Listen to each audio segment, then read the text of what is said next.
कारखान्यावरती काही निर्णय चुकीचे झाले. बर. तर गेली 5 वर्ष तुमची जबाबदारी नव्हती का की तुम्ही संचालक मंडळाच्या मिटिंगला उपस्थित राहावं, तुम्ही त्या ठिकाणी तुमचं मार्गदर्शन करावं, बाबांनो हा तुमचा निर्णय चुकतोय, याच्याऐवजी तुम्ही हे करलं पाहिजे. तुम्ही ते केलं नाही, तुम्ही उपस्थित राहिला नाही. तुम्ही जर समजा उपस्थित राहिला असता आणि तुम्ही भूमिका मांडली असती, आज सोशल मीडिया किती स्ट्रॉंग आहे आपण बघतो. बरोबर. तुम्ही जर बाहेर आला, तुम्ही एक भूमिका मांडली की बाबांनो मी संचालक मंडळाला सांगायचा प्रयत्न केलाय, हा निर्णय चुकतोय, तरीही हा निर्णय लादला जातोय. तर आज सभासदांकडे जाताना माझ्यासारख्या सभासदाला वाटलं असतं नाही बरोबर ह्यांनी काम करायचा प्रयत्न केला. जीएसटी सारखे प्रश्न असतात, इन्कम टॅक्स सारखे प्रश्न आहेत, सहकार खात्याची तुम्हाला मदत लागते, पोल्युशन कंट्रोल बोर्डची मदत लागते, केंद्रीय सहकार खात्याची मदत लागते, केंद्रीय अर्थ खात्याची मदत लागते, राज्याच्या अर्थ खात्याची मदत लागते, तुम्हाला सहकारी बँकांची मदत लागते, तुम्हाला सहकारी बाकीच्या संस्थांशी तुम्हाला चांगलं कोऑर्डिनेशन करावं लागते, तुम्हाला जिल्हा बँकेची मदत लागते, तुम्हाला राज्य सहकारी बँकेची मदत लागते. तुम्ही हे जर सगळं बघितलं आणि आजची जर तुम्ही महाराष्ट्राची परिस्थिती बघितली तर अजितदादा पवार हे एक नेतृत्व आहे जी या सगळ्या संस्थांना एकत्र घेऊन राज्याला पुढे घेऊन जायचं एक आश्वासन. सहकारी साखर कारखाने, मार्केट कमिट्या अशा प्रकारच्या ज्या सहकारी संस्था असतात याच्या निवडणुका आला की तिथं मुख्यतः विषय येतो हा शेतकऱ्यांचा. आणि शेतकऱ्यांची मुलं अलीकडच्या काळामध्ये या सहकारी संस्था टिकवण्यासाठी आणि या सहकारी संस्थांवरती शेतकऱ्यांचा प्रपंच अवलंबून असतो.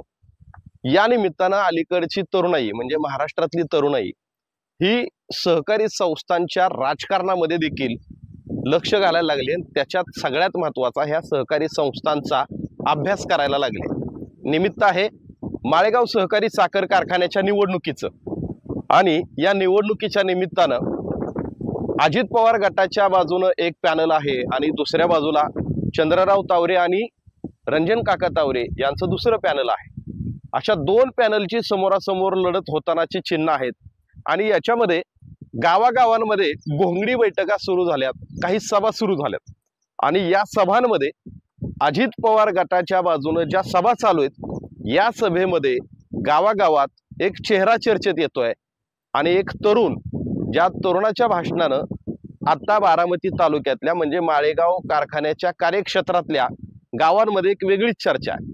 तो तरुण कोण आहे आणि नेमकी या तरुणानं या कारखान्याच्या निवडणुकीमध्ये त्याची एवढी परखड भूमिका आणि एवढी अभ्यासू भूमिका मांडण्याची काय कारण आहेत हे सगळं आपण आशिष जगताप ज्यांची चर्चा चालू आहे त्यांच्याकडूनच जाणून घेणार आहोत. आशिष, स्वागत आहे तुमचं. नमस्कार. सुरुवातीला आशिष, हे थोडंसं कारखान्याचं कव्हरेज करत असताना आम्ही तुझी भाषणं ऐकली आणि ती भाषणं ऐकल्याच्या नंतर माझ्यासहित अनेकांना हा प्रश्न पडला की तरुण पोरं, एक तर तरुण चेहरे, सहकारी संस्था, कारखाने म्हटलं की आपल्याला एक त्याची डायरेक्टर बॉडी बघायची सवय आहे की जुनी माणसं, धोतर टोपीवाली माणसं, म्हणजे अशा पद्धती, म्हणजे अनुभवाच्या जीवावर थोडक्यात, म्हणजे आपण काय त्यांना डॉमिनेट करत नाही. पण आशिष जगताप गेल्या 2-4 दिवसापासून जे भाषण करतोय आणि त्याच्यातून जी मुद्देसूद मांडणी आहे, सहकारी साखर कारखाना आणि शेतकऱ्यांचं काय नातं आहे? पहिलं तर पहिल्यांदा माझ्याबद्दल थोडं सांगायला पाहिजे. मी एक शेतकऱ्याचा मुलगा आहे. मी माळेगाव इंजिनिअरिंग कॉलेजला माझं इंजिनिअरिंग केलं. माळेगाव कारखान्याचं जे इंजिनिअरिंग कॉलेज आहे जिथं एक हमीपत्र दिलं की 1200 रुपयाच्या पैशामध्ये तुम्हाला इंजिनिअरिंगला ऍडमिशन मिळतं. आम्ही 3 मुलं इंजिनियर का होऊ शकलो याचं कारण आहे की माळेगावची सहकारी संस्था आणि त्यांनी काढलेले इंजिनिअरिंग कॉलेज. मग आता जर मी त्या कारखान्याच्या आणि त्या कॉलेजच्या जीवावर उभा राहिलो असेल, माझ्या घरचा प्रपंच चालला असेल, तर त्याच कारखान्याचं ज्यावेळी सिलेक्शन लागतं त्यावेळी मात्र ही आपली जबाबदारी बनते की नक्की आपल्या समोर 2 पॅनल काय मुद्दे घेऊन येत आहेत आणि आमचं हित कशात आहे. सभासद म्हणून किंवा आता मी 3 वेळचा मतदार आहे. 2009ला मी 18 वर्षाचा झालो, 2010ला इलेक्शन लागलं. तर मी गेल्या 3 टर्म मी मतदान करतोय आणि आता 4थ्या वेळी मतदानाला जाताना माझी जबाबदारी आहे की मी आणि माझे सभासद आम्ही एक चर्चा केली पाहिजे की आमच्या समोर 2 पर्याय कोण आहेत आणि दोघांनी काय केलंय आणि आपल्यासाठी कोण चांगलं काय करू शकतं. तर ह्या संदर्भातून आता मला जे मी आकलन केलं, आपल्याला वार्षिक अहवाल रिपोर्ट दरवेळी मिळतात, आपल्या अपेक्षा आपल्याला माहिती असतात. ते सगळं अहवाल बघत असताना आणि जी वस्तुस्थिती आपल्या समोर येते ही बघितल्यानंतर जेव्हा असं दिसतं की एका बाजूने खोटा प्रचार करायचा प्रयत्न होतोय, त्यावेळी मात्र जर मला बोलता येत असेल तर माझी जबाबदारी आहे की मी ती परखड भूमिका लोकांसमोर मांडली पाहिजे. आणि शेवटी मतदार सुज्ञ आहेत, मतदार त्यांचा निकाल घेतील. बर. परंतु भूमिका म्हणून समोर जाताना हा. असं व्हायला नको की ज्या चांगल्या बाबी झाल्या त्या समोर आल्याच नाहीत बर. आणि जे चुकीचा प्रचार होतोय त्याला कोणीच काही बोललं नाही. हा. म्हणून ह्या सगळ्या भूमिकेतून मी एक छोटीशी भूमिका घेऊन जायचा प्रयत्न करतोय हा. की ज्यामध्ये आपल्याला वस्तुस्थिती मांडता येईल, हा. आपल्याला ही तुलना करता येईल की नक्की आपल्या अपेक्षा काय होत्या आणि झालं काय. ते तुलनात्मक भाषण करत असतानाच मी परवाचं एक भाषण जे तुझं ऐकलं त्याच्यामध्ये तू 4 मुद्दे सांगितले. बरोबर. ते 4 मुद्दे मला ऐकायचे परत. पहिलं तर आम्ही सभासद म्हणून आमच्या अपेक्षा काय बघा, आम्ही जेव्हा सभासद एखाद्या संचालक मंडळाला निवडून देतो हा. आमच्या अपेक्षा एकदम माफक आहेत. अच्छा. पहिली आमची अपेक्षा आहे की आम्हाला भाव चांगला मिळाला पाहिजे. बर. माळेगाव सहकारी साखर कारखाना गेली 30-40 वर्ष सहकारामधला एक अग्रगण्य कारखाना आहे. बर. आमची पहिली माफक अपेक्षा काय आहे की आम्हाला भाव उच्चांकी मिळावा. बर. ही आमची पहिली अपेक्षा. अच्छा. आता आता चालू जे संचालक बोर्ड आहे नीलकंठेश्वर पॅनेल आणि अजितदादाच्या नेतृत्वाखाली ज्या बोर्डाने काम केलं तर पहिल्या वर्षी 2750 भाव दिला, नंतर 3100 दिला, नंतर 3400 दिला, नंतर 3636 जो राज्यातला उच्चांकी भाव आहे तो आम्हाला गेल्या वर्षी मिळाला. ह्या वर्षी आता आम्हाला 3150 मिळालेत. अजून 200 रुपये आताच 10 तारीख म्हणजे आजच जमा होतील. तर हे अजून 200 रुपये मिळतात आणि जेव्हा अंतिम भाव मिळेल त्यावेळी ते 3636 रेकॉर्ड मोडलं जाऊन जर आम्हाला त्याच्यापेक्षा अधिकचा भाव मिळणार असेल तर माझी जी पहिली अपेक्षा आहे सभासद म्हणून की मला भाव चांगला मिळावा ते ह्या संचालक मंडळाने दिलाय.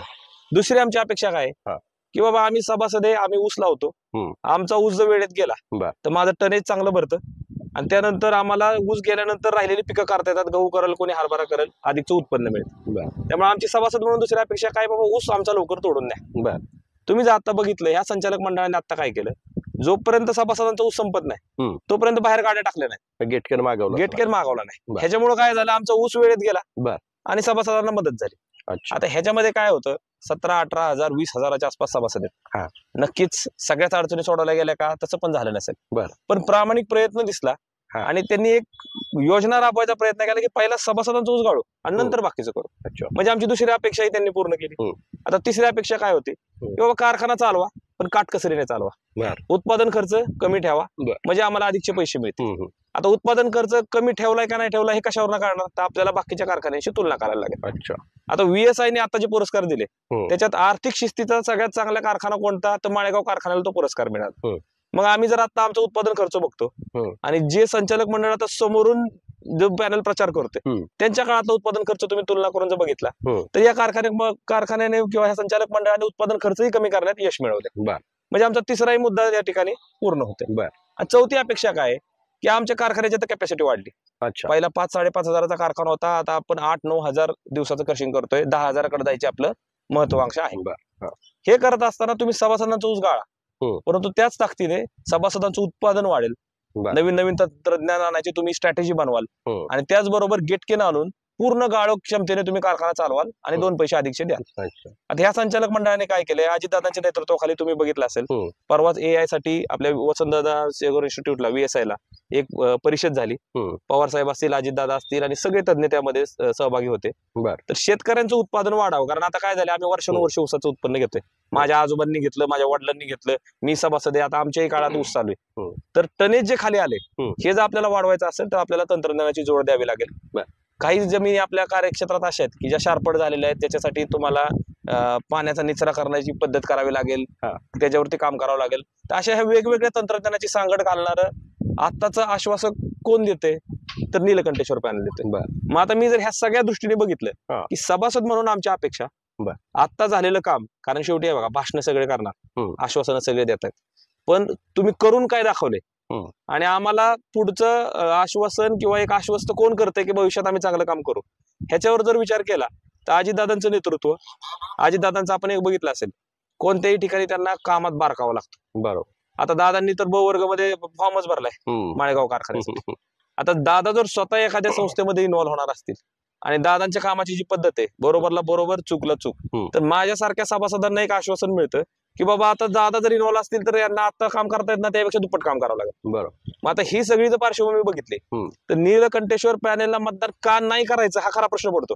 कारण शेवटी माझ्यासमोर जर 2 पर्याय असतील तर मला त्यांची तुलना करावी लागेल आणि त्या तुलनेमध्ये जर एक पॅनल काम करून दाखवतोय, चांगला भाव देतोय, उत्पादन खर्च कमी ठेवतोय, त्यांच्याकडे चांगलं विजन आहे, त्यांच्याकडे उमेदवार चांगले आहेत आणि अजितदादांसारखं नेतृत्व आहे, तर हे सगळं बघितल्यानंतर आम्ही सभासदांशी ही चर्चा करायचा प्रयत्न करतोय की तुमच्या समोर जर हे सगळे एक पॅकेज असेल आणि समोरच्या बाजूने काय होतंय, फक्त टीका टिप्पणी होते, तुम्ही भाव कसा देणार ह्याच्यावर कोण बोलत नाही, तुम्ही चांगलं काय करणार ह्याच्यावर कोण बोलत नाही. तुमचे उमेदवार तेवढे सक्षम आहेत का ह्याच्यावर बोललं जात नाही. तुम्ही आमच्या अडचणी सोडवण्यासाठी भविष्यात काय करणार, तुम्ही कुठलं तंत्रज्ञान आणायचा प्रयत्न करणार ह्याच्यावर तुम्ही काय बोलत नाही. ज्या कारखान्यामध्ये तुम्ही 30-40 वर्ष काम केले त्या कारखान्यामध्ये तुमचं पुढचं विजन काय ह्याच्यावर एकही भूमिका नाही. मग जर ह्या दोन पॅनलची मी तुलना केली तर सरळ सरळ असं दिसतं की नीलकंठेश्वर पॅनल असं आहे. नाही, मला आता ह्या दोन पॅनलची भूमिका तुम्ही मांडत असताना मला सगळ्यात महत्वाचा प्रश्न असा विचारायचा आहे की समोरचा जो दुसरा पॅनल आहे म्हणजे विरोधकांचं पॅनल, हे तुमच्या विरोधकांचं पॅनल, म्हणजे रंजन काका आणि अण्णा यांच्याकडून हा देखील की अनागोंदी कारभार झाला संचालक मंडळाकडून, या संचालक मंडळाकडून. आणि सगळ्यात महत्वाचं अनेक जे काही महत्वाचे प्रश्न आहेत कारखान्याचे, म्हणजे त्याच्यामध्ये मेजर प्रश्न आहे तो नीरा नदीचं जे प्रदूषणाचं पाणी आहे जे कारखान्यातून जात आहे. तर ह्या सगळ्या गोष्टींवरती देखील तुमच्यासारख्या तरुणांचं काय मत आहे? आता पहिला त्यांनी मुद्दा मांडला की अनागोंदी कारभार झाला कारखान्यामध्ये, म्हणजे का आपला प्रपंच अडचणीत आला, कारखाना व्यवस्थित चालवला गेला नाही. तर आता माझ्यासारख्याला एक छोटा प्रश्न पडतो की गेल्या वेळी ज्यावेळी संचालक मंडळ निवडून आलं तर आम्ही 21 जणांना निवडून दिलं. एक संस्था प्रतिनिधी आणि 20 जणांना आम्ही थेट मतदान केलं. ह्या 20 जणांमध्ये 4 विरोधी पक्षाचे निवडून आले, 16 सत्ताधारी पक्षाचे निवडून आले, मग पॅनलची निवडून. आता ज्यावेळी संस्थेचा कारभार चालत असतो, एकदा तुम्ही निवडून आला की आम्ही ह्या 21 जणांना जबाबदारी दिली की बाबांना तुम्ही बसा, तुम्ही कारखाना चालवा, एकमेकांमध्ये चर्चा करा, तुम्ही सगळेच तज्ञ, तुम्ही एकमेकांशी चर्चा करा, आमच्यासाठी जे चांगले ते निर्णय घ्या, कारण हा सहकार्य. आता गेली 5 वर्ष जर तुम्हाला असं वाटत असेल विरोधी पक्षाला की बाबा कारखान्यावरती काही निर्णय चुकीचे झाले, तर गेली 5 वर्ष तुमची जबाबदारी नव्हती का की तुम्ही संचालक मंडळाच्या मिटिंगला उपस्थित राहावं, तुम्ही त्या ठिकाणी तुमचं मार्गदर्शन करावं, बाबांनो हा तुमचा निर्णय चुकतोय, याच्याऐवजी तुम्ही हे केलं पाहिजे. तुम्ही ते केलं नाही, तुम्ही उपस्थित राहिला नाही. तुम्ही जर समजा उपस्थित राहिला असता आणि तुम्ही भूमिका मांडली असती, आज सोशल मीडिया किती स्ट्रॉंग आहे आपण बघतो. बरोबर, तुम्ही जर बाहेर आला, तुम्ही एक भूमिका मांडली की बाबांनो मी संचालक मंडळाला सांगायचा प्रयत्न केलाय, हा निर्णय चुकतोय, तरीही हा निर्णय लादला जातोय. तर आज सभासदांकडे जाताना माझ्यासारख्या सभासदाला वाटलं असतं नाही बरोबर ह्यांनी काम करायचा प्रयत्न केला, कारण विरोधी पक्ष म्हणून तुम्हाला 4घांना मतदान का झालं. तुम्ही जर बघितलं असेल बाळासाहेब भाऊंना जेवढं मतदान झालं, केशव बापूंना जेवढं मतदान झालं तेवढंच अण्णा काकांना झालं. हे कशामुळं? का तर सभासदांना हे माहितीये की सत्ताधारी तर असावेत पण एक मजबूत विरोधक पण त्या ठिकाणी कारखान्यावर असावा, का ते एक अंकुश राहावा. पण तुम्ही त्या कारभारात भाग घेतला नाही, तुम्ही कारखान्यावर गेला नाही, तुम्ही कुठला निषेध नोंदवला नाही, तुमचा अनुभव पणाला लावला नाही. मग मला माझ्यासारख्याला एक शंका आहे की तुम्ही जो तुमचा 30-40 वर्षाचा अनुभव आहे तो तुम्ही कधी वापरणार कारखान्यासाठी, जर सत्ता मिळाली तरच. असं जर तुम्ही करणार असाल तर तुम्ही आमच्या 21,000 सभासदांची फसवणूक करताय असा त्याचा अर्थ होतो. कारण शेवटी माझी अपेक्षा काय की संचालक मंडळ जर चुकत असेल तर त्याच्यावर वचक ठेवणाऱ्या विरोधकांचीही तेवढीच जबाबदारी. आता राहिला प्रश्न की आपल्या नदीपट्ट्यातल्या जेवढी आपली गाव आहेत तिथे शारपट जमिनी झालेत, नदीचं प्रदूषणाचा प्रश्न आहे. आता त्याच्यासाठी मी गेल्या वर्षी एक बघितलं बघा, केंद्रीय मंत्री आपल्या भारतीय जनता पार्टीचे किंवा आपल्या केंद्र सरकारचे आले होते आणि त्या ठिकाणी पाहणी झाली, त्याच्यावरती काम करायचा प्रयत्न झाला. आता तुम्ही जर बघितलं तर पहिलं काय व्हायचं की आपला सगळा डिस्चार्ज होता तो नदीकडे जायचा, बरोबर, ओढे खराब व्हायचे, त्याच्यामुळं जमिनी खराब व्हायच्या. तर आता आपण ETP WTP ह्या प्लांटचं या ठिकाणी एक्सपान्शन झालं, त्याच्या माध्यमातून ते प्रदूषण कमी करायचा एक प्रयत्न झाला. आता ह्याला अजून पुढे घेऊन जाण्यासाठी केंद्राची आपल्याला मदत लागणार आहे, राज्य सरकारची मदत लागणार आहे. तर आता अजितदादांचं जर तुम्ही पहिलंच भाषण बघितलं, दादांनी गेल्या कारभारामध्ये झालेल्या चांगल्या गोष्टींचा पाढा तर वाचलाच, पण त्याबरोबर राहिलेल्या गोष्टी ज्या त्यांनी बघितल्या त्याच्यामध्ये महत्वाचा प्रश्न हा होता की आपल्याला नदीच्या प्रदूषण आणि जो आपला डिस्चार्ज आहे, 0 डिस्चार्ज वरती आपण बोलतो, पण कमीत कमी 98-99% जे डिस्चार्ज जरी आपण कंट्रोल करू शकलो, प्रोसेस करू शकलो, तरी सुद्धा हा प्रदूषणाचा प्रश्न मार्गी लागणार आहे. आता हा प्रश्न मार्गी लावायचा असेल तर काय लागतं, केंद्रामध्ये तुम्हाला एक नेतृत्व असं पाहिजे की जे तिथं केंद्रामध्ये जाईल, सेंट्रल पोल्युशन कंट्रोल बोर्डशी बोलेल, राज्य प्रदूषण महामंडळाशी बोलेल आणि त्याच्यावरती तोडगा काढेल. आता हे सगळे प्रश्न कशाच्या माध्यमातून सोडवले जातील, राज्य सरकारचे. मग जर आता असं एक संचालक मंडळ या ठिकाणी जर सत्तेवर असेल की जे अजितदादांच्या नेतृत्वाखाली काम करते, राज्य सरकारमध्ये अजितदादा आज मुख्य भूमिकेत आहेत, अमित शहा आणि नरेंद्र मोदींशीही त्यांचे चांगले संबंध आहेत, तर नदी प्रदूषण असू द्या, शारपट जमिनींचा प्रश्न असू द्या, इन्कम टॅक्स सारखे प्रश्न असू द्या, सहकार खात्याची मदत असू द्या, केंद्र सरकारची मदत असू द्या, या सगळ्या माध्यमातून जर मदत कोणाकडनं मिळू शकते. आणि आपण बघितलं की दादांचं काय होतं, दादांनी जर शब्द दिला तर शब्दाला जागणार नेता आहे. मग जर अजितदादा स्वतः या ठिकाणी बोर्डामध्ये असतील आणि ते जर ही हमी देत असतील आम्हाला की तुमचे हे सगळे प्रश्न सोडवण्यासाठी मी स्वतः उतरणार आहे, तर सभासद म्हणून मी विश्वास कोणावर जास्त ठेवीन तर मी दादांवर ठेवीन. कारण दादांनी जे आतापर्यंत बोलून दाखवलं ते त्यांनी करून दाखवलं. तुम्ही सोमेश्वरचं उदाहरण घ्या, काही वर्षापूर्वी कारखाना अडचणीत होता, दादांच्या नेतृत्वाखाली दादांनी सभासदांना हाक दिली की बाबांनो माझ्यावर विश्वास ठेवा, बॉडी निवडून द्या. तुम्ही बघत असाल गेली 10-15 वर्ष सातत्याने सोमेश्वर चांगल्या पद्धतीने काम करतोय. छत्रपतीलाही दादांनी तेच केलं. आता दुसरा आरोप काय होतो की ह्यांना अजित दादांनी एवढे मोठं नेतृत्व आणि कसं काय बरं ब वर्गाला फॉर्म भरला असेल. तर मला ह्याच्यात तो बघा प्रश्नच करायचाच होता की अजितदादा जर कारखान्याच्या संचालक मंडळामध्ये संचालक म्हणून बसणार असतील तर याचा कारखान्याला कोणत्या कोणत्या विषयांमध्ये फायदा होऊ शकतो. आता तुम्ही बघा ज्या क्षणी ही बातमी आली की दादांनी फॉर्म भरलाय तर 2 प्रकारच्या प्रतिक्रिया कारखान्या परिसरामध्ये उमटल्या. पहिली प्रतिक्रिया होती की बाबा आला दादा स्वतः येत आहेत ना, मग आता संचालक मंडळ एका लाईन दोरीतच काम करणार. बरोबर. कारण दादांची कामाची पद्धत बघितली, साधी एखादी गोष्ट चुकली तरी दादांना त्या खपत नाही. दुसरी प्रतिक्रिया अशी आली की बघा दादांना स्वतः खाली उतरावं लागते, म्हणजे मग नक्की काय आहे?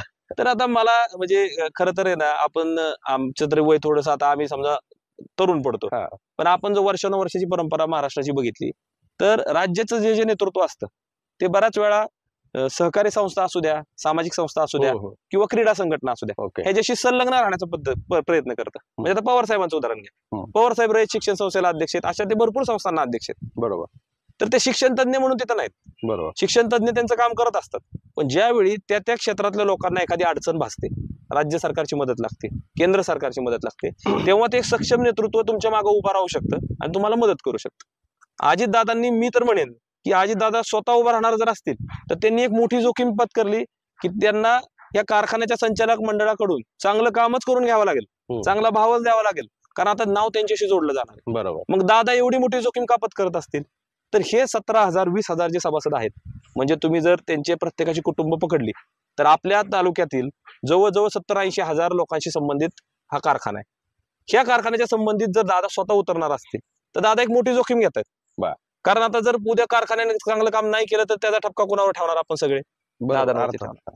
पण आता तुम्ही कारखान्याच्या बाबतीत जर बघितलं तर साखर हा मोठा उद्योग आहे. ह्याच्यामध्ये तुम्हाला जीएसटी सारखे प्रश्न असतात, इन्कम टॅक्स सारखे प्रश्न आहेत, सहकार खात्याची तुम्हाला मदत लागते, पोल्युशन कंट्रोल बोर्डची मदत लागते, केंद्रीय सहकार खात्याची मदत लागते, केंद्रीय अर्थ खात्याची मदत लागते, राज्याच्या अर्थ खात्याची मदत लागते, तुम्हाला सहकारी बँकांची मदत लागते, तुम्हाला सहकारी बाकीच्या संस्थांशी तुम्हाला चांगलं कोऑर्डिनेशन करावं लागते, तुम्हाला जिल्हा बँकेची मदत लागते, तुम्हाला राज्य सहकारी बँकेची मदत लागते. तुम्ही हे जर सगळं बघितलं आणि आजची जर तुम्ही महाराष्ट्राची परिस्थिती बघितली तर अजितदादा पवार हे एक नेतृत्व आहे जी ह्या सगळ्या संस्थांना एकत्र घेऊन राज्याला पुढे घेऊन जायचा एक आश्वासक चेहरा म्हणून समोर येतात. मग हे जर सगळं असेल तर मग माळेगाव कारखाना म्हणून जर दादा आम्हाला एक हमी देत असतील की बाबांनो मी उभा राहतोय, तुम्हाला ज्या अपेक्षा त्या आपण पूर्ण करू, माळेगाव कारखान्याला आपण एका वेगळ्या उंचीवर घेऊन जाऊ आणि मी तुम्हाला बाकीच्या गोष्टींमध्ये मदत करायला तयार आहे, तर माझ्यासाठी हे खूप मोठं आश्वासन आहे. मग आता मी कशावर विश्वास ठेवायचा?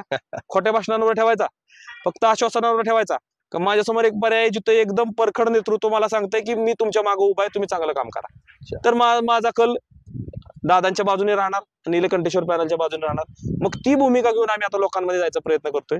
सभासदांचं काय होतं माहितीये का? सभासद आणि शेतकरी म्हणजे आम्ही त्या माझे वडील, माझे आजोबा, आपण भूल तापांना आणि भावनिक भाषणांना लगेच बळी पडतो, कारण भावनेला हात घातला की गोष्टी सोप्या होतात, मग तुम्हाला कामावर बोलायला लागत नाही. पण आता काळ बदलतोय, शेतकरी हा विचार करतोय की ठीक आहे चला भाषण म्हणून ठीक आहे सगळं, पण माझ्या हातात काय पडतंय, मला काय मिळतंय आणि माझ्या अडचणी कोण सोडवणार? तर ह्या सगळ्या प्रश्नांची उत्तरं एकत्र मिळून येत आहेत की जर दादा उभे राहतील तर 20 चेहऱ्यांना आता महत्वच नाही, सगळ्या 20-21 लोकांचा एकच चेहरा आहे की अजितदादा पवार हा जर चेहरा घेऊन जर आता इलेक्शन लढलं जाणार असेल तर मात्र सभासद डोळे झाकून दादांवरती विश्वास ठेवतील आणि नीलकंठेश्वर पॅनलला संधी देतील अशी अपेक्षा आहे. खूप चांगल्या पद्धतीने तो कारखान्याच्या एकंदरीत सगळ्याच विषयांवरती विश्लेषण केलंय. मुलाखत संपवताना मला एक शेवटचा प्रश्न जो कारखान्याशी रिलेटेड नाही, आशिष जगतापला मी याच्या अगोदर अनेक सामाजिक विषयांमध्ये भाषण करताना पाहिलंय, राजकीय भाषण हे पहिलंच करत होतं जे आता कारखान्याच्या कार्यक्षेत्रामध्ये सभा घेताना, आणि हा अनुभव कसा वाटला एवढा प्रश्न घेऊन आपण मुलाखत संपूया. एक तर मी ह्याला अजूनही राजकीय म्हणणार नाही, कारण शेवटी काय होतं, मी ह्याच्या आधी सामाजिक आंदोलनामध्ये सहभागी झालो, मी बऱ्याच सामाजिक चळवळीमध्ये होतो. याचं कारण हे होतं की बऱ्याच वेळा सामाजिक चळवळींना राजकीय स्वरूप द्यायचा प्रयत्न होतो. बरोबर. मग तुमच्या आमच्या सारख्यांनी अशा आंदोलनांमध्ये जर राहिलं तर आपण सगळ्यांना एकत्र घेऊन थोडस बॅलन्स करून चालू शकतो. ह्यासाठी मी त्या सामाजिक चळवळीमध्ये म्हणजे पहिल्यापासून राहिलो. आता सुद्धा माझ्यासाठी ही सहकार चळवळ आहे. अच्छा.